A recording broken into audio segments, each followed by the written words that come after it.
fidèles téléspectateurs, ravis de vous retrouver sur la Résolution TV dans le cadre de votre émission Famille en paix. Aujourd'hui, nous allons parler de l'autonomisation de la femme rurale. Les constats révèlent que cette femme ne fait rien d'elle-même. Elle le fait ensemble avec son mari. Et comment la rendre autonome? Nous allons essayer d'en parler avec Madame Jolie Casal, à qui nous disons bonjour et bienvenue. Bonjour et merci beaucoup. Voilà, Madame Jolie, les téléspectateurs de la Résolution TV viennent vous découvrir. Merci beaucoup pour l'invitation. Moi, c'est Casal Amtom Nabouik, Marie Jolie, communément appelée au nom de Jolie Casal. Je suis présidente du RENAFER, le réseau national des associations de femmes rurales. Donc je suis triple présidente. Présidente du REFAD, le réseau des femmes africaines pour le développement durable. Et présidente de FIFED, les forums de femmes entrepreneurs et filles pour le développement. Et enfin, là, c'est une organisation que nous venons de commencer. Je suis responsable du Grand Katanga, des femmes transformatrices de produits agricoles. Et je suis chef d'entreprise, Canaf SARL. Voilà, fidèles téléspectateurs, vous venez de les comprendre, c'est une femme battante, elle est vraiment pleine dans son travail. Voilà, comme d'habitude, je ne serai pas seule pour vous présenter cette émission. Je serai accompagnée de Monsieur David Kabea, à qui j'ai dit bonjour et bienvenue, chers confrères. Bonjour Madame Rachel Ngoï, bonjour à Madame Marie Jolie. Merci beaucoup. Bonjour également à tous les téléspectateurs et téléspectatrices de Résolution TV. Voilà, Madame Jolie, pensez-vous que la femme rurale est indépendante économiquement? Parler de l'indépendance économique de la femme rurale,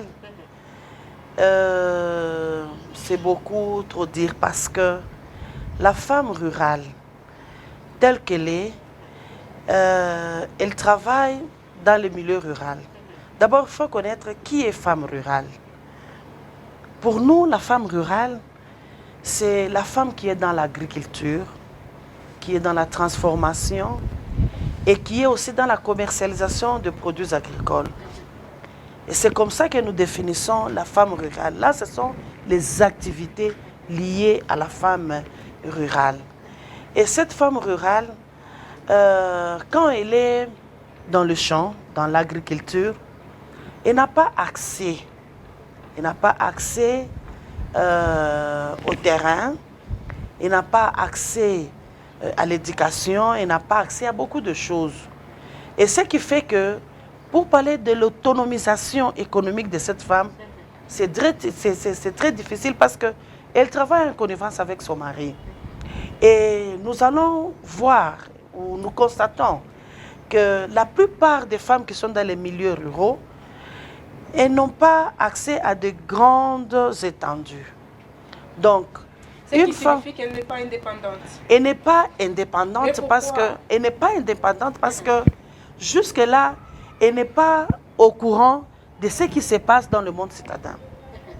Donc, il y a des lois. Il y a des lois qui donnent accès à la femme, l'autorisation à la femme d'accès à la terre. Mais parce qu'elle est liée à des us et coutumes dans le milieu rural, ce qui bloque son indépendance économique par rapport aux femmes rurales qui sont en ville. Parce que celles qui sont en ville, elles ont l'accès à l'information aussi. On sait qu'il y a eu des réformes à ce qui concerne l'autorisation maritale pour avoir un compte, pour avoir une terre, tout ça. Mais cette femme qui est dans les milieux ruraux, elle n'est pas au courant de tout ça. Et elle est liée à des coutumes. Dans leurs coutumes, donc le champ qui est là, c'est pour la famille, c'est pour le clan. Mais elle fait 24, disons 25 sur 25, qui est insuffisant pour subvenir aux besoins à 100% de sa maison. Mais elle partage son champ avec son mari. Donc c'est difficile pour qu'elle soit indépendantes financièrement. C'est là où nous sommes en train de lutter pour que ces femmes-là aient accès à des terres. Lorsqu'elle a accès à des terres, elle a accès à de grandes étendues. Avec une grande étendue, vous avez la possibilité d'être indépendante parce que l'argent que vous allez utiliser, vous utilisez 25 sur 25, mais vous avez 1 hectare, donc ça peut vous permettre de garder aussi quelque chose dans la maison, d'économiser et de faire ce dont vous avez besoin, d'acquérir peut-être d'autres machines. Et surtout qu'aujourd'hui, les femmes qui sont dans les milieux ruraux, elles n'utilisent pas la nouvelle technologie. Donc, l'agriculture est toujours rudimentaire. Madame Joly, sans vous couper la parole, Oui. comme vous venez parler tantôt de la femme qui a beaucoup de la chance de s'épanouir, comment celle du village peut y arriver? C'est à partir de la sensibilisation. Donc, elle doit avoir l'accès à l'information. Qui va informer cette femme-là? C'est le ministère. Qui doit organiser des sensibilisations, qui doit organiser des sensibilisations, des ateliers Okay. pour aller vulgariser cette loi. Que cette femme ait aussi l'information qu'il existe une loi qui me garantit, qui me permet d'avoir un compte bancaire, d'avoir une terre et d'avoir accès à l'éducation. Et sensibiliser les hommes aussi, les chefs coutumiers qui sont là-bas, qui bloquent aussi les femmes. Donc cette sensibilisation doit partir d'en haut.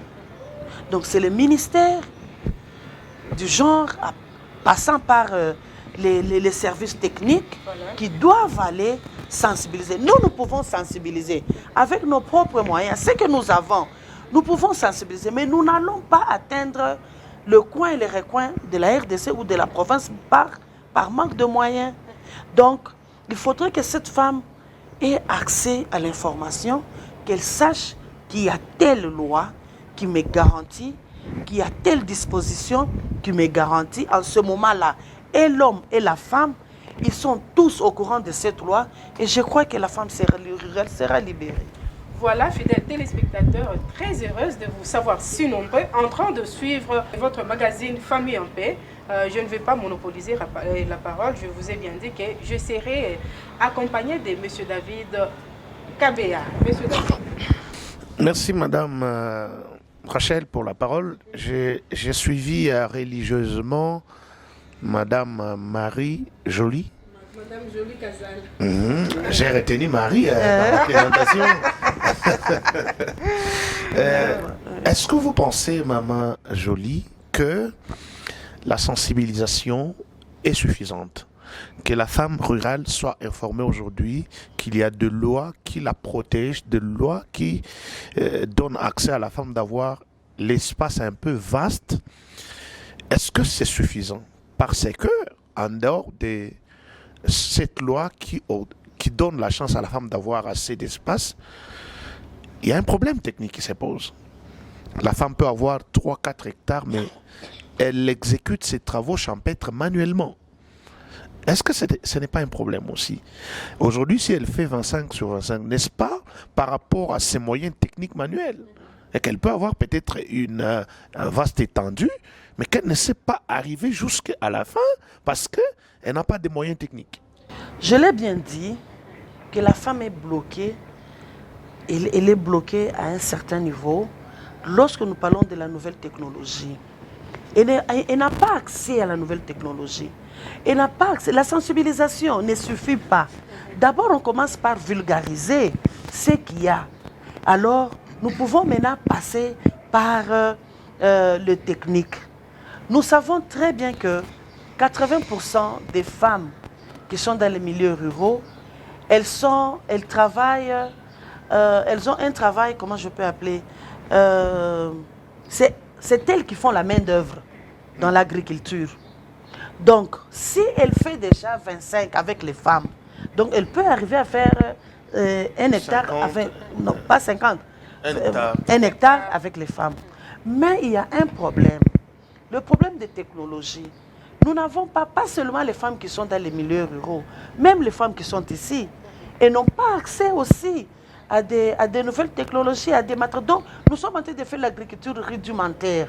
Jusque-là, Mais on n'a maman pas... Jolie, On a... c'est quoi la difficulté? La difficulté d'abord, le moyen. Nous n'allons pas attendre tout du gouvernement. Si aujourd'hui je décide de faire le champ, donc je dois me sacrifier dans beaucoup de choses. C'est prendre en Mais je charge. dois avoir accès à des crédits bancaires. Voilà. Parce que si j'ai accès à des crédits bancaires, ces crédits vont me permettre de m'acheter un tracteur qui va me permettre de quitter l'agriculture de subsistance et je vais aller à l'agriculture de business, ce qui va me permettre d'avoir beaucoup d'argent et de rembourser cet argent à la banque.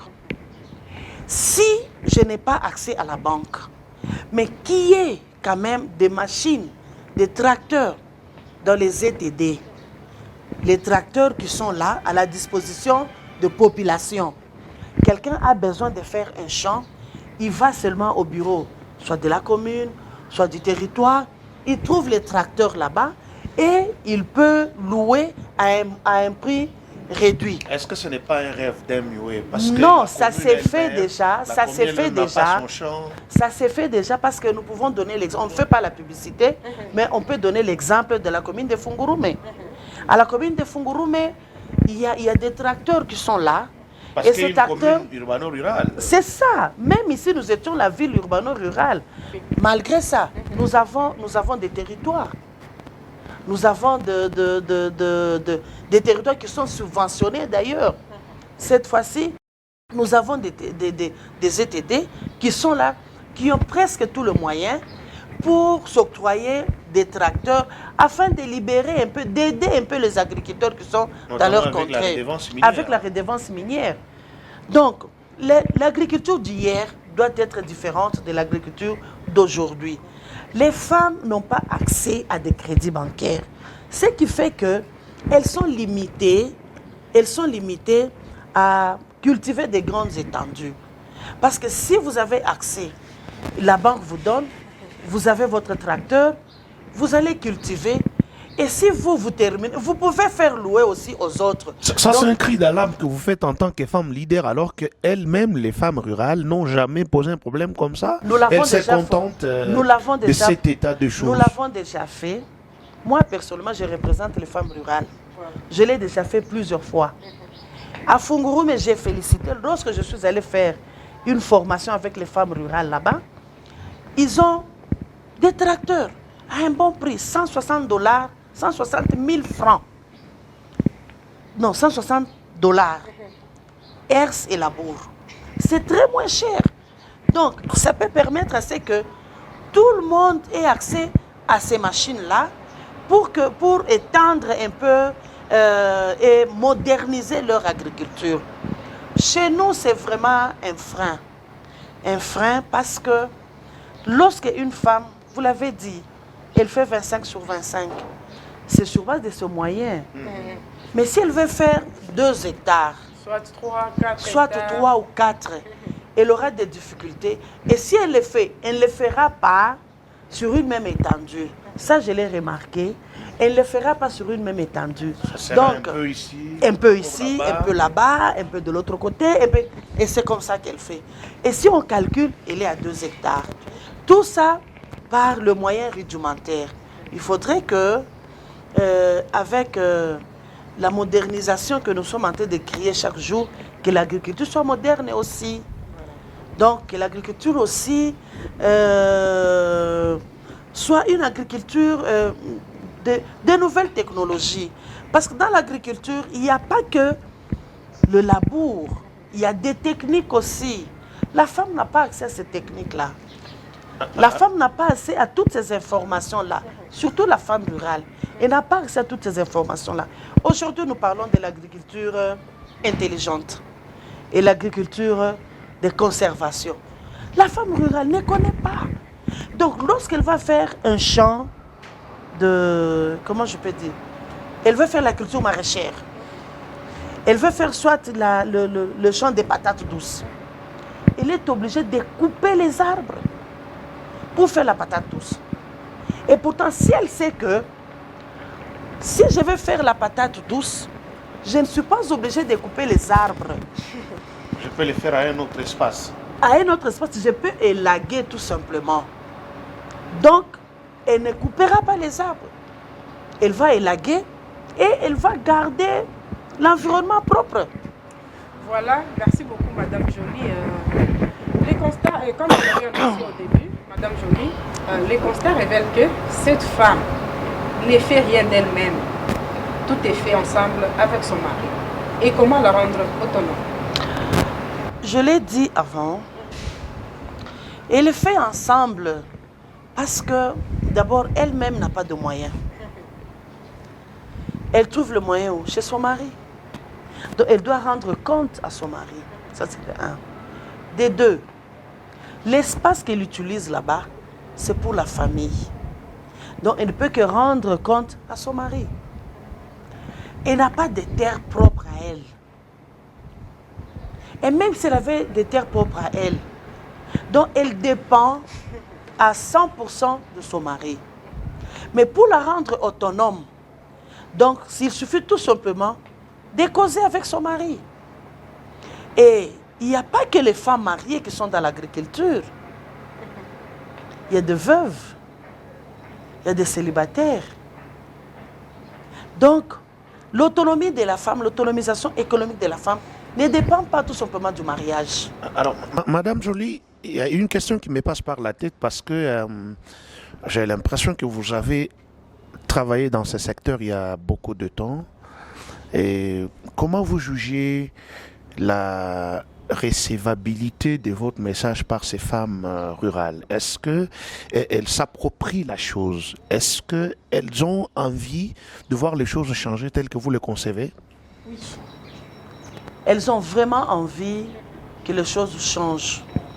Les choses vont changer comment?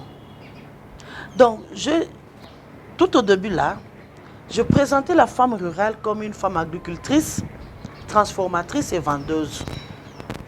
Donc, elle veut que ça change lorsqu'il y a aussi des transformateurs de ces produits champêtres. Nous devons savoir que dans l'agriculture, nous perdons beaucoup de choses post-récolte. Mais s'il n'y a pas de transformation, donc la femme là qui a cultivé des tomates, si on ne vend pas, on n'achète pas tout, donc elle perd. Mais si elle sait que... Elle perd, ça va décourager, elle ne saura pas travailler oui, comme... elle ne va pas cultiver sur une grande étendue. Elle va commencer à cultiver sur une petite étendue parce que là, elle sait que on va vendre pour la consommation, on va vendre, on va acheter. Et puis, bon, même s'il y a 10 caisses qui se perdent comme ça, là, c'est rien, au lieu de perdre 40, 50 caisses. Mais si cette femme sait que il y a quelque part où on transforme des tomates en purée ou des tomates en poudre. Donc cette femme-là, elle va cultiver en grande quantité. Même si on n'achète pas, une partie va aller dans cette entreprise-là, à la transformation. Et celle qui sait que des tomates qui nous viennent d'Uruguay, Paraguay, Maroc et autres, ça coûte cher.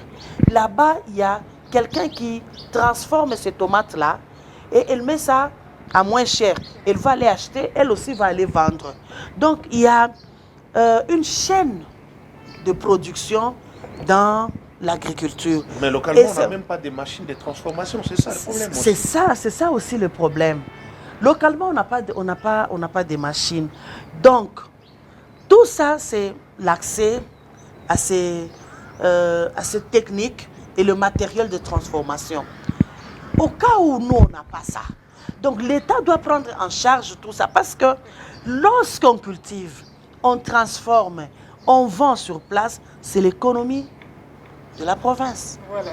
Donc l'argent ne va plus aller ailleurs, l'argent va circuler ici. On gagne en interne. On gagne en interne. Et ça, c'est ça que le gouvernement doit savoir et le gouvernement doit prendre en charge tous ces problèmes. Est-ce que vous avez formulé des plaidoyers comme ça auprès du gouvernement? Oui, d'ailleurs nous allons fêter la journée internationale de la femme rurale Ça sera le 10 ou le 15 octobre prochain.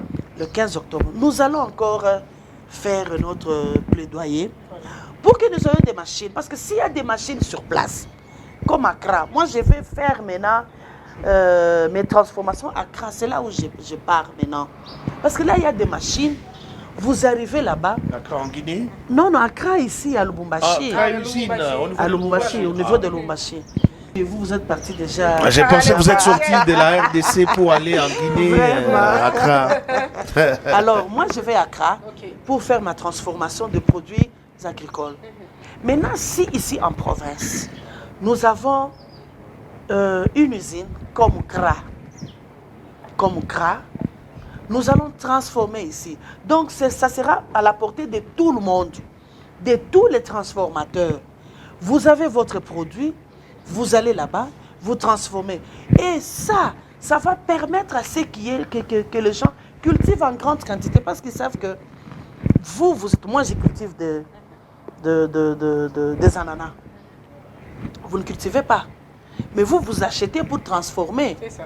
Donc, moi, je vais cultiver en grande quantité, pas seulement parce que le preneur est là. Il va transformer sur place et l'acheteur est là. Donc, nous allons limiter l'importation des produits qui nous viennent d'ailleurs. Et là, nous allons sécuriser notre population. Parce que là, ils savent que nous allons boire, nous allons manger des produits bio. Et sans pesticides, sans toute autre forme d'attaque. Alors, avec ça, si le gouvernement met, c'est le gouvernement qui sera aussi avantageux. Parce que l'argent ne va plus aller ailleurs, l'argent va rester ici et on va créer des petites et moyennes entreprises et les gens vont commencer et même la main-d'œuvre locale va se multiplier. C'est ça. Donc, dans tout ça, il faut qu'il y ait une synergie, qu'il y ait des accords. Mais Madame Joly, parle-nous un peu de responsabilité. À qui la faute si la femme rurale est jusqu'à présent dépendante économiquement? La faute est partagée.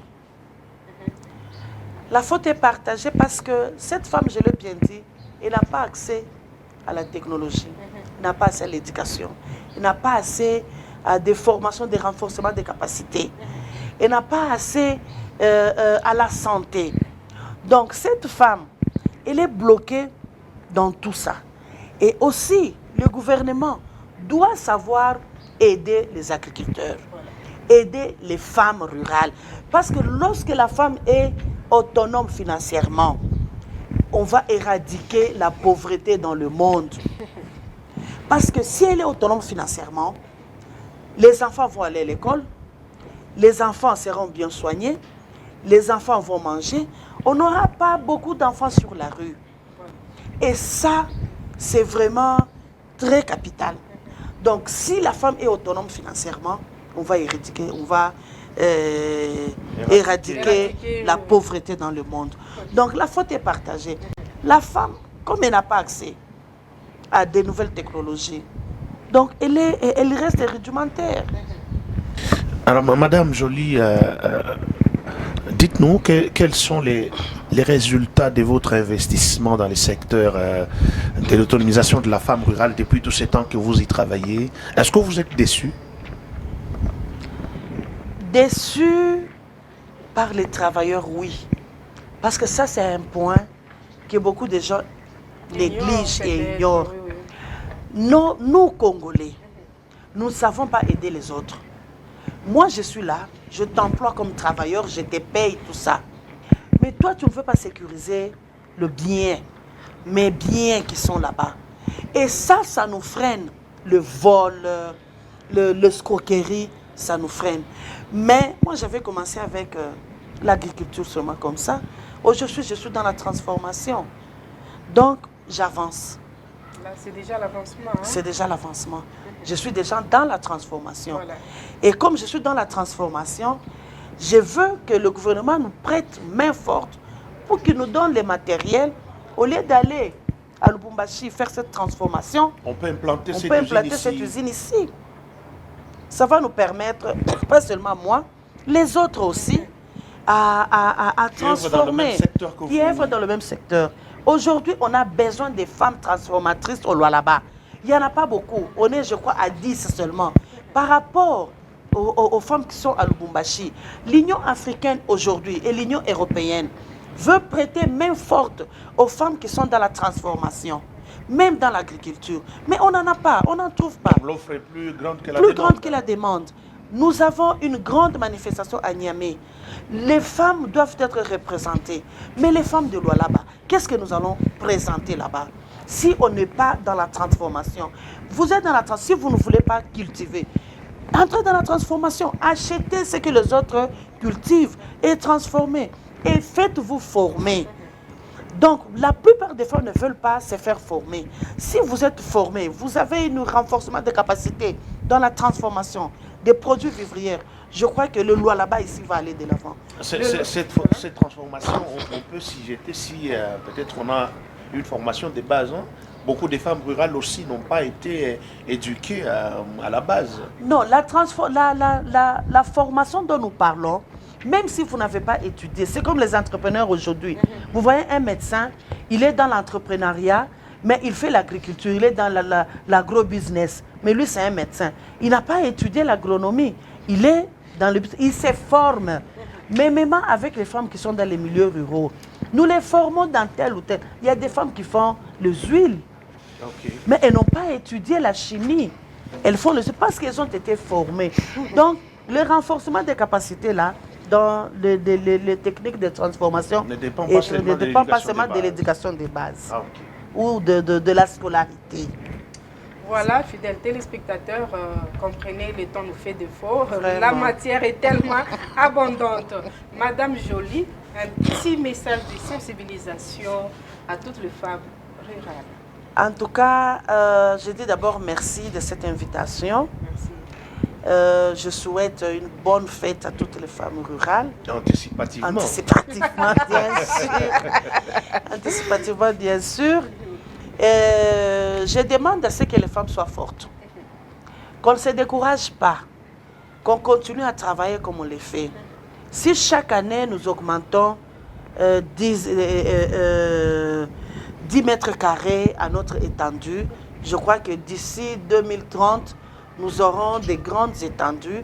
Et à base de ça, je crois que nous aurons accès à des crédits parce que la banque sait que vous avez une grande étendue, vous avez la possibilité de rembourser cet argent. Et même si aujourd'hui, nous ne sommes pas encore soutenus, j'ose croire que demain ou après-demain, les femmes rurales seront soutenues parce que le développement rural est très, très capital dans un pays qui veut vraiment se développer convenablement. Le développement rural, pour nous, c'est vraiment très, très capital. Et j'aurais toutes les femmes qui sont et dans les milieux en ville et celles qui sont dans les milieux ruraux doivent rester ensemble et doivent continuer à travailler et passer aussi par la transformation des produits agricoles. C'est très, très, très, très, très capital pour le développement durable. Voilà, je considère ça comme votre conclusion, chers abonnés. Ce programme a été sponsorisé par le ministère provincial de la santé du Lualaba. C'est par ici que nous mettons un point final à cette émission. Restez fidèles au programme de la Résolution TV. À très bientôt.